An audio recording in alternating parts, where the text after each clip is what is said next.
আমরা এখন দেখব ব্যাটারির অভ্যন্তরীণ রোধ। যেমন আমরা একটি ব্যাটারির সাথে যদি একটি লাইটকে কানেক্ট করি তাহলে ব্যাটারি থেকে লাইটের ভেতর দিয়ে কারেন্ট যাবে এবং লাইটটি জ্বলে উঠবে।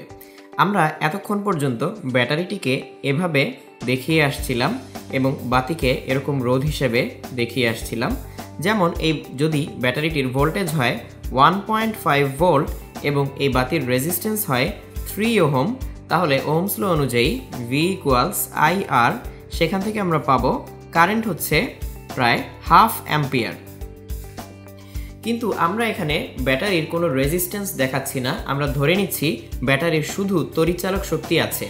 কিন্তু সত্যি সত্যি একটি ব্যাটারির মধ্যে দিয়ে যখন পজিটিভ এবং নেগেটিভ আয়ন চলাচল করে তখন তারা বাধাপ্রাপ্ত হয় এবং যার কারণে ব্যাটারির ভেতর নিজের একটি রেজিস্ট্যান্স তৈরি হয়। একে আমরা ব্যাটারির অভ্যন্তরীণ রোধ বা ইন্টারনাল রেজিস্ট্যান্স বলতে পারি। এবং বাজারে বিভিন্ন রকম ব্যাটারি যেগুলো পাওয়া যায় তাদের এক একটার এক এক রকম ইন্টারনাল রেজিস্ট্যান্স থাকে। যেমন 1.5 ভোল্ট অ্যালকালাইন ব্যাটারির প্রায় 0.15 ওহম রেজিস্ট্যান্স থাকে ইন্টারনাল রেজিস্ট্যান্স। তারপর জিঙ্ক কার্বন 9 ভোল্ট ব্যাটারির রেজিস্ট্যান্স থাকে প্রায় 35 ওহমস। আবার গাড়ির ব্যাটারি বা আইপিএসে যেগুলো ইউজ করা হয় লেড অ্যাসিড ব্যাটারি, তার রেজিস্ট্যান্স অনেক কম থাকে, প্রায় 20 মিলি ওহম। এবং এরকম বিভিন্ন ব্যাটারির বিভিন্ন ইন্টারনাল রেজিস্ট্যান্স থাকার কারণে ব্যাটারির ভেতর দিয়ে যখন তড়িৎ প্রবাহিত হয় তখন ব্যাটারি নিজে কিছু ভোল্টেজ খরচ করে ফেলে, যাকে আমরা লস্ট ভোল্টেজ বলি।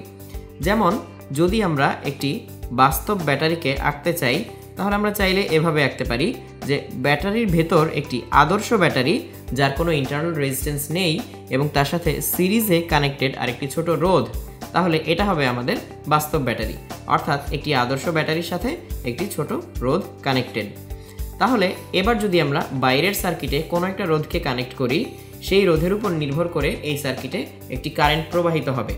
যেমন এখানে যদি আমরা বড় মানের একটি রোধ কানেক্ট করি, অনেক বড়, তাহলে এর ভেতর দিয়ে প্রবাহিত কারেন্টের পরিমাণ হবে অনেক কম এবং সেই কম কারেন্ট যখন এই ইন্টারনাল রেজিস্ট্যান্সের ভেতর দিয়ে যাবে, কম কারেন্ট দিয়ে এই ইন্টারনাল রেজিস্ট্যান্সকে গুণ করলে আমরা এই রেজিস্ট্যান্সের দুই প্রান্তের বিভব পার্থক্য পাবো, অর্থাৎ ব্যাটারি যতটুকু ভোল্টেজ নিজে খরচ করে ফেলে সেটা পাবো। তাহলে বাইরের সার্কিটের রেজিস্ট্যান্স বড় হলে তড়িৎ প্রবাহিত হবে কম এবং সেই কম কারেন্ট এই ইন্টারনাল রেজিস্ট্যান্সের ভেতর দিয়ে যাওয়ার সময় ভোল্টেজ ড্রপ হবে কম, অর্থাৎ ব্যাটারির ভেতর ভোল্টেজ হারিয়ে যাবে কম। কিন্তু বাইরের রেজিস্ট্যান্স যদি অনেক ছোট হয় তাহলে তার ভেতর দিয়ে কারেন্ট যাবে অনেক বেশি।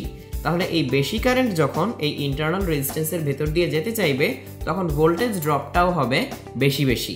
তাহলে ব্যাটারি নিজেই অনেকটুকু ভোল্টেজ খরচ করে ফেলবে এবং একটা রেজিস্ট্যান্সের ভিতর দিয়ে কারেন্ট যাওয়ার সময় রেজিস্ট্যান্স উত্তপ্ত হয়, কারণ তাপ শক্তি তৈরি হয়। তাহলে এই ব্যাটারির ভিতর দিয়ে যদি বেশি কারেন্ট যায় তাহলে ব্যাটারি ধীরে ধীরে গরম হয়ে যাওয়া শুরু করবে এবং কোনো ব্যাটারি যদি গরম হয়ে যায় সেই তাপমাত্রা বৃদ্ধির কারণে তার রেজিস্ট্যান্স আবারও পরিবর্তিত হয়ে যেতে পারে। তাহলে আমরা দেখলাম যে সব ব্যাটারিরই কিছু না কিছু পরিমাণ ইন্টারনাল রেজিস্ট্যান্স থাকে।